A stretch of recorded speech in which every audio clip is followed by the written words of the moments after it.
thanks very much for inviting me. I've got, I think, half of the researchers that I work with on this project are here, so it should be a lively conversation. So a little bit about myself. I'm a professor of anthropology at Northern Arizona University, but a graduate of the U of A program here. In between, I was a tribal archaeologist for the Navajo Nation, and I've been working closely with the Museum of Northern Arizona for a number of years now, and on a one-course release, I serve as curator of anthropology there.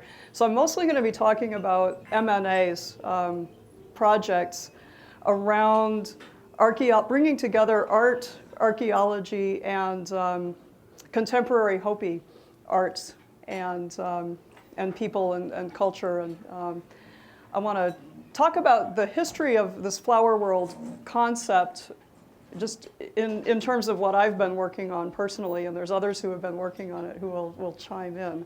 I certainly hope. If they don't, we can call on them. So. When I was a graduate student here, one of my very favorite professors, Jane Hill, who's with us tonight over here, she's waving her fork for you, was working on a project to study songs in the Aztec language, Nahuatl, and related Uto-Aztecan languages. And she was noticing that in all of these languages, there are descriptions of a flowery spirit world. So flowers, colored birds, glittering light and colors. And this had associations for Aztecs of blood and warfare, and the blood of warriors turning into flowers as it fell, and flowery paths to the spirit world and flowery patios, and all of this very evocative imagery that was only showing up in songs, not so much in other kinds of texts. So she was looking for that in other languages in that Uto-Aztecan language family. And one of the Uto-Aztecan languages is Hopi. And Ken Hill is here tonight. He's here tonight too. He's a linguist studying Hopi language, worked closely with Emery Sika-Kwaptua, who I also worked with on this project, and Emery continued to work with us at the Museum of Northern Arizona. So Jane was working on the linguistics of this. And when I was a student, she hired me as a research assistant on a grant to see if we could find this flowery imagery. So could we find flowers, hummingbirds, butterflies, glittery colors, rainbows, all of these things that are described in the Uto-Aztecan songs, could we find those in material culture in the Southwest? So that's one of my favorite things to do is library research, and we found it. We found a lot of that imagery in Mimbres, and we found a lot in proto-historic pueblos, especially Kiva mural paintings in the Hopi area and over along the Rio Grande, especially a site called Pottery Mound near Albuquerque, and Awatavy and Coaika on Hopi. And I had already been working on the Homology research program with Chuck Adams and Margot, who's over here, and was interested in Hopi pottery already. And we started to put together these ideas that this flower world complex was probably very old and probably spread with Uto-Aztecan languages. But from time to time, and I have to use the metaphor, fluoresced in certain areas where it became strongly expressed in the visual arts. And that would include Mimbres and Hopi. And that doesn't mean that everybody who expresses this imagery is a Uto-Aztecan speaker, because all of their neighbors also adopt this complex of imagery. And in the Pueblo area, it becomes very closely associated with Kachina religion. And we have the specialist on Kachina religion, Chuck Adams, right there. So we wrote a couple of articles on this and presented our results in the early 90s. And then after I started working at the Museum of Northern Arizona, this kind of goes into phase 2. We had a project there to study Kiva murals in depth. It was a joint project between MNA and the Harvard Peabody Museum, which had excavated the Awatavy and Coaika Kiva murals. And we have a book just out that took 10 years to produce. called Painting the Cosmos, Metaphor and Worldview in Images from the Southwest Pueblos in Mexico. And this includes not only the flower world complex and the similarities in the visual arts between some areas of Mesoamerica and the Pueblos, especially Hopi, but it also includes a lot of verbal arts. So songs that Emery-Sika-Kwaptua had recorded and translated and then put in the written version of Hopi language with Ken Hill's help there. And since I don't get to use slides, this is really hard on archaeologists. You probably hear this from every speaker. We can't talk without slides, so I'm going to try reading poetry. So here's an English translation of a Hopi song. When it starts to rain and rain, when the rains arrive, when the evening primrose flower maidens bloom along the sand altar, the little yellow butterflies in happiness will chase one another among them. They will, for their part, go along sucking from the different colored trumpet-shaped flower heads. As they beautify themselves with the flower's pollen along here, in this way, with happy hearts, we will be singing and dancing. And this is the kind of song that the Kachinas sing in the plaza to evoke this flowery spirit world that's not heaven. Sometimes Emery would say it's sort of like Hopi heaven, but then he'd say, but Hopi heaven isn't up there or out there or away, it's in here. And it's the world that we bring about here through our songs and prayers and correct actions and hard work. So bringing the flower world into this world is the goal of Hopi ritual practice, but also farming practices and correct living. So just for comparison, Patrick Lyons gave me this one today. He's been working on this as well. He's over there. This is from the Aztec. These songs descending from the house of the flower butterfly. I, the singer, hear these words of his from heaven, from his home. And these are angels, little Christian syncretism going on here that we don't see in Hopi apparently, or at least the translator. This turquoise swan of his, God's gold-colored firefly, it's soaring along over his meadow of flowers. And there's a glowing then beside the drum, and in this green place house, a steady, gentle rain of songs. Some other lines from these. I offer these, I scatter these green place flowers, marigold flowers. May all adorn themselves and put on jewels beside the drum. It's here that they're summoned with flowers. Here on earth that they're summoned with songs. Be happy, rejoice, friends. Turquoise swan flowers, roseate swan flowers are spinning. Oh, and they're your hearts, your words. These songs, these words of yours are whirled as flowers. Brilliant flowers stand blooming, and where these pictures stand, this Mexico lies shining.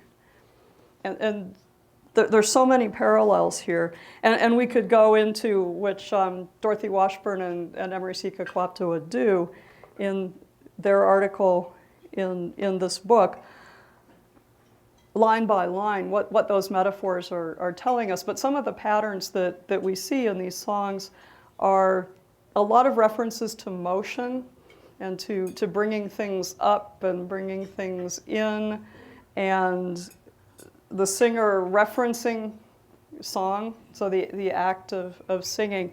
And as far back as the 300 AD at Teotihuacan, you have images in mural painting in central Mexico of humans, or maybe they're deities, maybe they're humans, deity impersonators, with a speech scroll coming out of their mouth. And I think we're all familiar with that.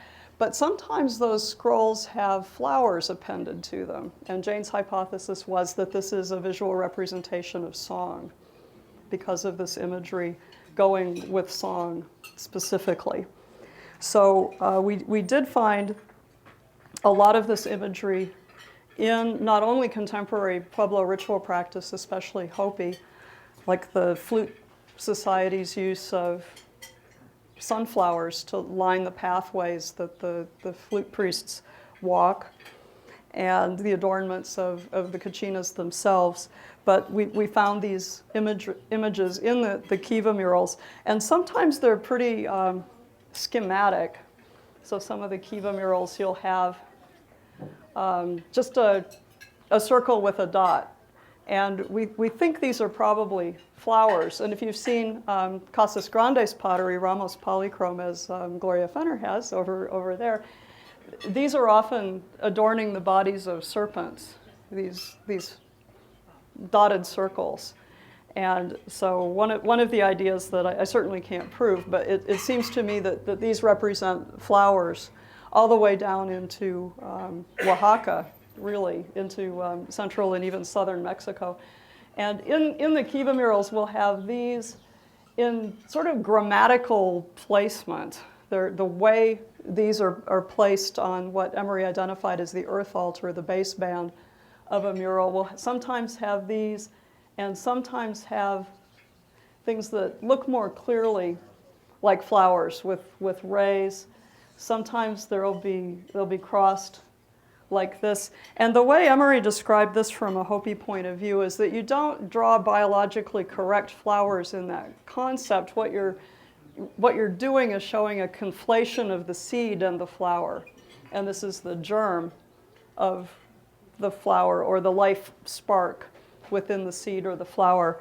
Another symbol we were seeing a lot all the way from southern Mexico up to the Pueblos represents corn in the Pueblos, and it's dotted squares with this germ of life in each kernel. And in Mesoamerica, this also represents turquoise and jade beads. And the symbol also represents crocodile and snakeskin. So the earth monster and the corn that grows up from the earth and the turquoise and jade beads, the green stones, are all together in a metaphorical complex that we think comes out of the Olmec area, as Carl Taube argues in a number of articles. Amaya Stout of UC Riverside, who's been looking at iconography from the whole Mesoamerican and Southwest world. So this is the research component, and we could talk about that all night. Written many articles on it, lots of people working on that historical trajectory. So if this verbal complex comes up with the spread of agriculture, what else is coming up with agriculture? What are the songs and prayers you need to grow corn? And then what subsequent interactions are happening between people in the Southwest and northern Mexico and all the way down to southern Mexico. So we're assuming that there's ongoing interaction. And when we know pottery comes up later than corn, that's an idea that comes from the South. We've got scarlet macaws from the Huasteca region at Chaco, at Waputki near Flagstaff. We have now the residue of chocolate, cacao, in cylinder jars in Chaco Canyon. Everybody knows about the copper bells at Paquime and Homolovi and other sites that came from West Mexico by way of Paquime. So we know about all these little material things that come from Mesoamerica, but what we're trying to look at is when do particular ideological complexes come up. And I'm not talking about a whole religion. I think Jane used the term part ideologies. So there's sets of symbols that kind of go together, and you can mix and match and reconnect, especially as groups migrate. And one of the things Pueblos do, especially Hopi, is divide up religious practice and knowledge and artwork and symbols among different family groups so that nobody has the whole story. You have to put together everything into a ceremonial cycle that's very inclusive. It's a way of integrating large villages of people with different origins by giving each one a place in that ritual cycle. And it is stratified and unequal. Some are more equal than others.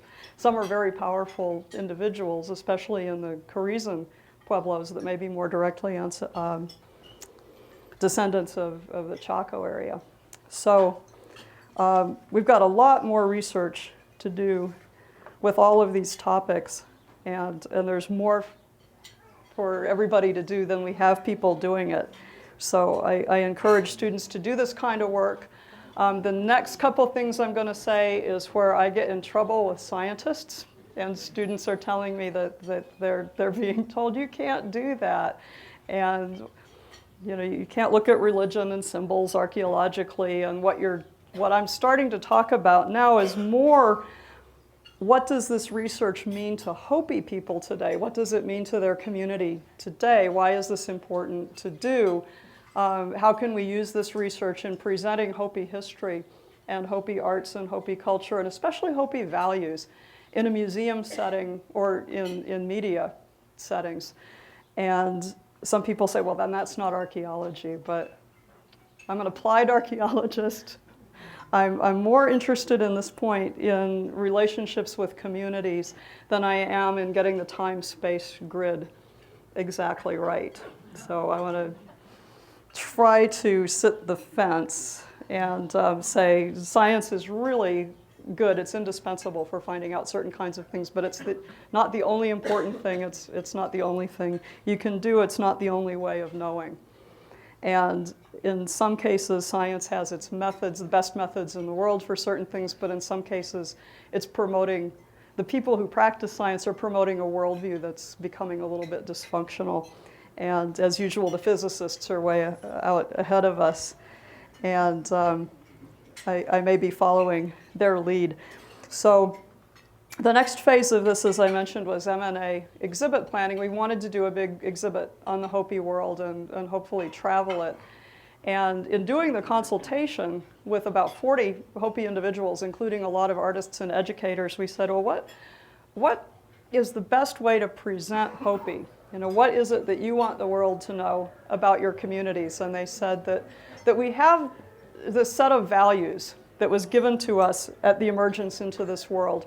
And it includes a covenant for earth stewardship, that we made an agreement with the guardian of this world to take care of it and to live by these values: humility, hard work, family, respect, reciprocity.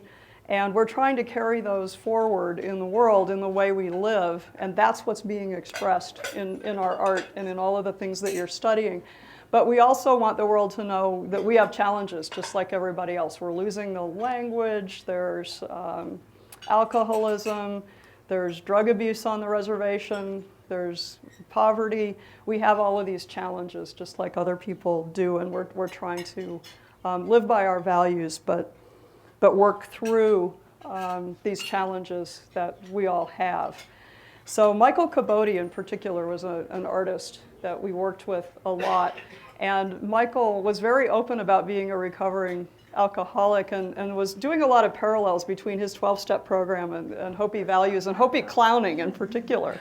So he had this whole story of the Hopi clown and how the clown goes out in the world and screws up and doesn't ever get anything right, but he's curious and trying to explore, and he's really rude to everybody, especially the Kachinas. And he gradually comes to recognize his own dysfunction, was the way Mike phrased it. And then the healing process can begin once he owns his own dysfunction. And so the Kachinas help him see the right way to live, and the clown heals and shows us all how it's done. And the most important thing for Mike was it's not easy. There's a lot of contradictions, a lot of changes.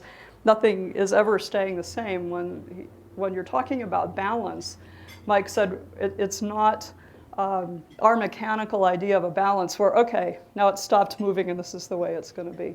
Everything with this reciprocity, everything's in motion. So going back to those songs about the flowers, there are so many references to motion and moving and journeys and roads and pathways and walking. And Mike talked about his journey as a person having parallels to that journey of Hopi emergence into this world, accepting that covenant, accepting that they were going to lead a very difficult life, symbolized by the short blue ear of corn. And they were going to split up and migrate in all directions and learn different things and learn everything they could about this land and how to live on it before coming together where they are now in their designated center place. So we didn't get to build the exhibit. We it cost out at $500,000 and the economy crashed just as we started thinking about trying to raise some matching funds. So it didn't get built, but a lot of it is in this book, and I do have the prospectus if anyone's interested in seeing it. I do have a copy of the prospectus. We can send that around. It's got a plastic cover, so you can go ahead and get tapas on it. And this had a lot to do, this exhibit had a lot to do with traditional ecological knowledge and dry farming and hard work by hand in a desert environment, and the deliberate choice to take on a life of hardship and humility and dry farming. Irrigation's too easy. There's some really interesting lessons in Hopi traditional histories that I think can be applied back to understanding archaeology, as well as archaeology contributing something to the narratives where Hopis are trying to fit science with traditional knowledge, because you have to do that, especially in court for land and water claims. So that's nothing new. Florence Hawley Ellis was doing that kind of work more than half a century ago, but I'm proud to be doing that kind of work. So so a lot of this exhibit is what does Hopi mean by the good life? It's not a life of leisure and having a lot of stuff. It's a life of hardship, but humility and honesty and family relationships, and correct reciprocal relationships between this world and that spirit world that we were talking about, which aren't a dichotomy. They're interdigitated. So that takes me to my last point, what I'm working on now in my sabbatical year. And I think I'll just start this with what got me thinking about this. And that is about a year ago in July, just before the home dance, where the Kachinas dance for the last time in the plaza and then go home. So this is right when the monsoon season is starting and the corn's really blowing and growing and the flowers are blooming and the butterflies are out, and all of this has been realized in this world through everyone's hard work. Nature responding to human intentions and efforts. That one of the Hopi villages realized they didn't have enough pipes to use in the kiva for preparing for the home dance. So they sent one of our, Ramson Lamatawaima, an artist who's now on our board at MNA, they sent him as an emissary to MNA to say, we know you have some pipes from our village from the 1960s. Could we borrow those back? And the director, who is a cultural anthropologist and understands these things and has worked with Hopi for a really long time, and I and the collection staff got together with Ramson to talk about this. And we said, we realized that the mission of the museum and the collection staff is to preserve and protect. And they do all of these distancing techniques, wearing the gloves, everything's in a cabinet, it's in a drawer, everything's carefully labeled. Every little movement is documented. These are not charismatic objects. They've never been on display. They've never even been published. They're pretty simple, humble artifacts made of clay with a reed stem. And so the collection staff was a bit taken aback. They'd never loaned anything for cultural use. And so Ramson was, he thought, well, I'm going to explain this in a way that I think you'll understand. Have you ever heard of Martin Buber? He's a theologian from Europe. And of course, our director, Bob Brunig, had heard of Martin Buber. And I'd heard the name, but I didn't know what the key thoughts were there. And the collection staff hadn't. So Ramson's explaining to us, Martin Buber says there's two ways of relating in the world. I, thou, and I, it. And museums tend to make things into its. And you relate to things as its. And Hopi doesn't have that. Everything is I, thou. And so he says, well, what's this that you've got right here? And the collections manager said, a camera. He said, what's it made of? She said, plastic and metal. Okay, where does that come from? The earth? There you go. And there was more to it than that, but just to be brief. Talking about relationships and what comes from the earth and what goes back to the earth and the proper life cycles of things. So we took away, Ramsin and I, to write an article, 2 ideas that we thought needed to come into museum curation practices and then I think into archaeology generally. And that's that everything is animate in that everything's in the flow of life. So it's not like there's water in that glass and there's not in that glass. This one's got life in it and this one doesn't. Everything's in the flow of life. And we could use the term animate for that. And some cultural anthropologists, ecological anthropologists are starting to try to reclaim that word. Tim Ingold is ecological anthropologist in England that I've been reading a lot lately and think he's got it. He's saying it in a way that European Americans can understand and Europeans can understand.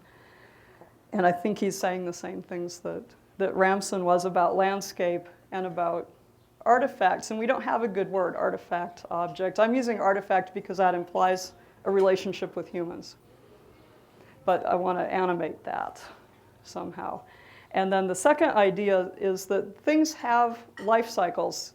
They're made with intentions, they're made with jobs to do, and they naturally deteriorate. And every preservation archaeologist knows this. We're trying to preserve, but we really can't. We're just trying to extend the life of things. And I would phrase that more now, I think, as keeping things in the flow of life and keeping them active, but not obsessing over every little thing. So he asked, how would the collections, Ramsin asked, how would the collections people feel if the pipes were chipped or cracked in use? And they said, well, I don't know, it makes us uncomfortable, but if that's what you want to do, we're willing to try this. And I said, oh, archaeologists love it when things crack, especially pottery. I can see the temper. I can learn more. The more it's used, the more I can learn about it as the way it had a relationship with humans. So the archaeologists were all over that. The collections people came around pretty surprisingly quickly. And the pipes went home, and they did their job, and they received new names. And I'm not publishing all of that, so I'm telling you things that I'm not publishing in the article a little bit. And they came back to the museum. So they went home to take part. They came back to the museum for another cycle of rest and repose. Might be a good way to phrase it. So that they're not in a coma, they're not in a mausoleum. They get to go home and be with people from time to time. And I think this is something we're going to be doing a lot more of at the Museum of Northern Arizona. It's completely different from repatriation, which is something we could talk about also. This is about cultivating relationships of communities, and these communities include non-human persons or beings or artifacts that are, the relationship is what we're focusing on, not the things. So I want to end up by saying that this isn't just something that I'm pulling out of Hopi and saying this is how we want to handle our Hopi collections or this is how we want to do Hopi archaeology, but to say that I'm seeing this kind of movement in ecological anthropology, in landscape archaeology, looking at the landscape as alive. So a lot of people using phenomenology, for example, with looking at landscape. For a long time now, we've been questioning that you can divide things into what's cultural and what's natural. That's got to go. Natural, supernatural, that's got to go. That's a distancing mechanism. A lot of theologians are saying this, that we've distanced ourselves from God with that supernatural category. Like Emery was saying, your heaven's up there, and ours is, well, right here and here. And the one that I'm concerned with the most in our museum is science versus humanities. And that's going to be a hard one to break because of our university structures and our funding sources, the National Endowment for Science, National Endowment for the Humanities. And I remember a UNM professor saying to me once, Kelly, Science, humanities, they do not interdigitate. Okay, for you they don't. I don't know if they do for me. I hope they do. I really hope they do. And I guess I see science as being the most valuable set of methods we've got for finding out things, especially about the past, and humanities as being more of a value system and an orientation and the reason why we want to know things and communicate the things that we learn. So reason versus emotion, it's got to go. And or we can say reasoned things about emotion and about aesthetic response, I think. And I'll just land on, I'm still looking for a good word for this, like relational epistemology, relational ontology is what some scientists are using. And I don't want to mention Bruno Latour, so I won't. It's just the social scientists inciting French philosophers is just something that drives my Hopi colleagues crazy, and a lot of my students, to be honest. So I don't really want to do that. And so I'm going to land on Erazim Kohak, who's a philosopher from Czechoslovakia who had some very dramatic experiences in his youth in Czechoslovakia, seeing his country overrun by German and then Soviet tanks, and is very concerned with this distancing and objectification and the problems that we get into with capitalism, overconsumption, wasting. So environmental ethics is his concern. And he says what we need is a repersonalization of the inanimate world. And that's what kachinas are, only it's not animate. It's a personalization of the world, which is animate for Hopi. So the whole world is animate. But what the kachinas are is personalization of,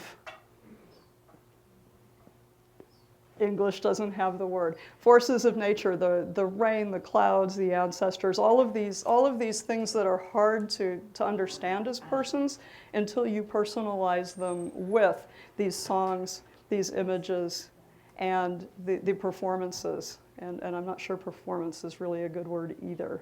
But enactment, how's that? You enact these good things in the world. And that puts a face on it. We can relate to it. We can have a relationship. Now, that's how everything becomes I, thou. Questions?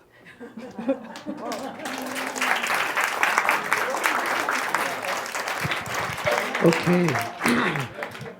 For those of you who haven't been here before, we are recording this, and the tape sounds really funny over the internet when we don't get the question on the tape. So if you do old school elementary style, raise your hand, I'll get the microphone to you, and we can go ahead and record your question. I'd really appreciate it. So open the floor to questions. There's one right here. Have you or some of your colleagues looked at Hohokam iconography in this context? Just a little bit, and not since I did the study for Jane 20 years ago. So the best example we found is in the poster. The logo for this talk is a plate with sunflowers all over it with their seedy centers. This is another possible schematic way of representing flowers. And a lot of archaeologists see this design and they say, oh, it must be peyote. And it might be. But it might just be the seedy center of flowers, because sometimes you get as we do on the Hohokam example, you get the petals on there as well. So a little bit of flowers in Hohokam pottery. Emil Hauer illustrated like half a page of sherds with flowers from Snaketown. So we're not seeing it a lot in Hohokam, and we're not seeing it anywhere very much in rock art, I should add. Which makes me wonder about the seasonality of bringing out this imagery and things like that. I don't know. Yeah. Question right here. Well, actually, I work at a Hohokam petroglyph site, and it is full of this imagery. I haven't seen anything like this The more down realistic here, ones, but it's got these? certainly up on the right. And Oh, okay. the zigzag around the edge is much more regular than what you have made it, but Well. it appears several times out there, and of course circle dots are well known, and divided circles. Not so much, well, grids, but without the germs in the middle. But Okay, so we've got these. those Okay. three a I lot. stand corrected. The question is, what site? Can you repeat that, please? The site is Sutherland Wash, also known as Baby Jesus Ridge. Have to check that out. Bunch of questions right up front. Yeah, I'm really interested in the repatriation that you mentioned in this context. So repatriation is mandated by law. So we have this process that we have to use that's really burdensome on both museums and the tribes, but it does get it done. So, I'll say I think NAGPRA is a good law. I think the implementation of it could have been much more efficient and well-funded. And it could have, it's a burden on the tribes to have to fund all of the documentation that they have to do and to keep up with the paperwork. But ultimately, I think it's working very well. And what I would like archaeologists to at least think about with repatriation, and especially reburial, is this idea that things have a life cycle and they're supposed to deteriorate. And if they don't get to disaggregate and disintegrate and deteriorate, then they can't reintegrate as something else. So if you stop the cycle when you put things in climate-controlled rooms, and to do that to people is really outrageous from the point of view of many people around the world, not just Native Americans, but most Native Americans are not like the Aztecs who had skull racks and whose descendants put saints' relics in churches and did preserve them forever. Most, at least the farming tribes that I'm aware of, village farmers, like the Pueblos, when a person's body isn't allowed to disintegrate and return to the earth, then you're taking really vital substance out of that cycle, and that's very harmful for us today. So the ancestors can't help us with our cycle if they've been taken out of theirs. And that's something that is to some extent specific to communities, and it's hard to talk about. But I think a lot of archaeologists aren't getting that, so I think we do need to talk about that more. Most tribes would probably just prefer to leave it at, this is the law, let's do this as efficiently as possible, and let's not try to have to explain ourselves. But now that we're also mandated to repatriate culturally unaffiliated remains, this is where archaeologists are saying, but if it's culturally unaffiliated, why should it go back in the ground? And the Hopi view is it's affiliated to somebody. It's a human being. That's a person. So.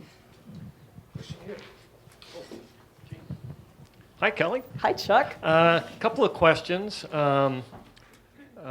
relating, and I pretty much agree with everything you say. That's because I got most of it from you. Well, you've gone a long way beyond that, but a couple of questions. Yeah, some first of of it is all, out there. do you think in this context that it's ethical to continue to excavate archaeological sites for research purposes only?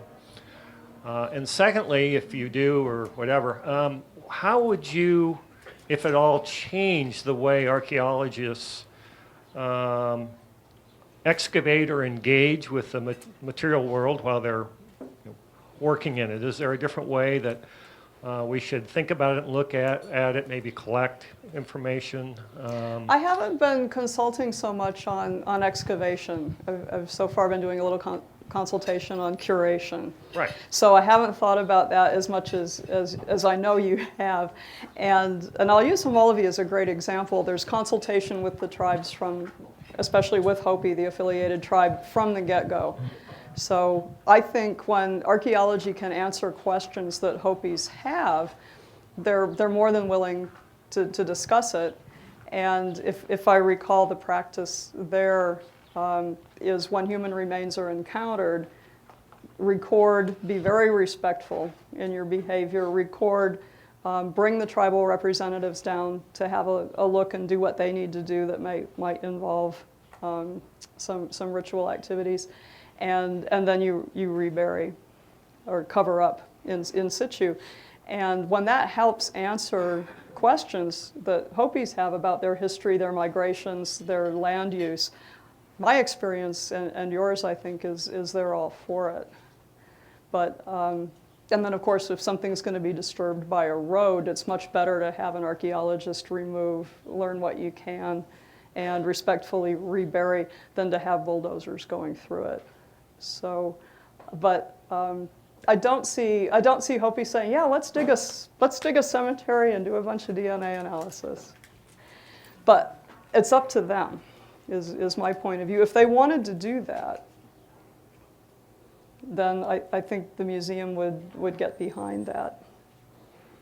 But I don't see that happening because of the worldview that I've mentioned. Let's not disturb it unless it's inadvertently disturbed. Question over here. Well, to follow this line of thought a little further, maybe too far, Love too far. well, if we take seriously the notion that objects have, or including us, things, have natural life cycles, then we shouldn't stand in the way of the decay of any object naturally. I mean, either ourselves through life preservation or objects in museums. I mean, it begins to call into question the whole idea of things in museums being preserved for us to look at and beyond their sort of natural decay. Is that, yeah, that would do be you want to go that far? That with would be it? the fundamentalist interpretation of this. But, and there are fundamentalists among Hopis and Navajos and every other group, not just our own culture. And I do know a few fundamentalists who think that. That sounds like a But- pejorative character. Yeah, I don't want to, a strict interpretation, narrow traditionalist, well, but traditionally people are very flexible and adaptable too, and Hopis value flexibility as well.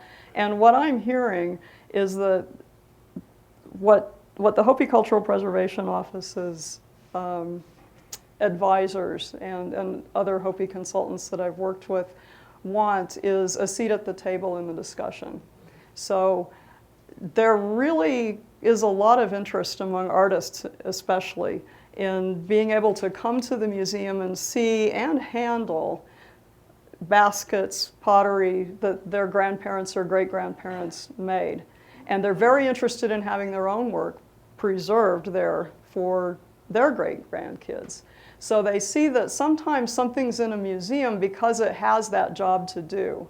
So I think they're giving some of these things, things just isn't the right word, some of these baskets, say, credit for somehow wanting to be there or being willing to be there because they have a story to tell or a job to do in that museum context. But then when it comes to let's all wear the bright blue gloves and never touch anything, then that's a little out there. What I think they would like is to have things in the museum where people can come visit them and interact with them. And sometimes that might include touching without gloves or handling or turning things over, manipulating, again, being able to move things and to have direct contact with things is very important. So the idea that if you do that, something might last 500 years instead of 2,000 years if we didn't touch it, that doesn't really bother most of my Hopi consultants. Good. Other questions? Any other comments from the research team? Sure. I just wanted to say I was really interested in the remark you made about what you said about the issue of the time, because linguistically it's just extraordinarily difficult to untangle that, there's been this continuous contact for 4,000 years, and it's all muddled up together, and it's very difficult to figure out, which pieces came and went when. Yeah. And so I think that's going to take a lot of very original thought. And I think some of the originality is going to come from the communities, who have angles on those histories that our methods don't give us. So the timeline, I think, would be one really important place where collaboration and would there is happen. timeline in Hopi migration stories, as you all know, where the Water Clan with the water serpent was later than the Bear Clan and some others. So there's a sequence there, and there's a directionality, which clans moved in which directions on the landscape and came in from different directions. So I think that's one approach that could be used. And one of the things that I'm kind of moving toward that also gets me in huge trouble with scientists, with fellow scientists, or people who think I'm not a scientist because of this, is I'm becoming less concerned with the linear time-space grid myself. And a lot of what the landscape archaeologists are doing is talking about the sedimentation of time, place, and persons. Keith Basso's work on Western Apache landscape places, Wisdom Sits in Places, does a lot of that from an Apache point of view. But I'm seeing British landscape archaeologists using this in British megalithic sites also, where you've got Bronze Age people using Neolithic sites in particular ways, and not so much continuities in use, but layering of meaning and use in places. And a few British archaeologists have actually called chronocentrism of traditional archaeology a form of phallocentrism. And even I'm not going that far. But that's another one of these things that I think we might try some very creative thinking, is to try to think out of that time-space grid box on some of this also. Well, all right. Thank you, Kelly. That was a wonderful talk. Thank you for having me.